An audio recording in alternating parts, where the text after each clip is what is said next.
So this is another argument that I've seen about people trying to disagree with what the United Nations or the World Health Organization or all of the scientific community has said about the radioactivity released from Fukushima, in that the radioactivity was too small to cause any measurable medical effects. A number of people have commented and say, well, how are you going to know? It takes a while. And it's true. Radioactivity or radiation dose takes 10 or 20 years for an effect to be seen. The problem is that we know what the effect is. It's been studied, it's been monitored, it's been evaluated. We know what that effect is, and it's proportional to dose. So the dose is too small, it just gets swamped by the noise. There's just not enough of a signal there for you to measure it, if it's there at all. And so if there was something, it would take quite a long time, but the dose was just too small. It was comparable to background, natural background.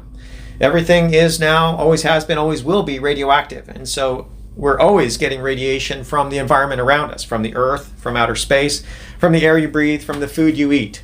Potassium, naturally radioactive.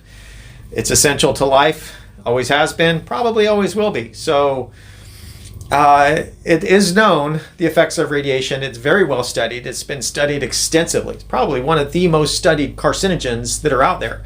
And so to say that we can't predict it or that we don't know it is kind of silly. It's really quite arrogant to say, well, the scientists don't know the effects of radiation. Okay, then nobody does, including this commenter or anybody else. It's very well known, it's very well studied. And yeah, the United Nations expert panel did say no expected measurable medical effects from the radioactivity of Fukushima to the Japanese public. World Health Organization said the same thing.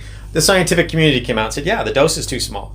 And we know how to measure dose. We're actually pretty good at it. So I hope that helps. We really need to get rid of this fear narrative and saying, Fukushima is an existential threat or that it was a cataclysmic event. It was horrible. Absolutely. Any industrial accident is horrible. Let's not minimize any of them, but let's put them in perspective in terms of what the actual risk is. What were the consequences? And divorce that from the fear and look at what were the consequences. Was anybody hurt? And the only people that were hurt were from the panicked evacuation.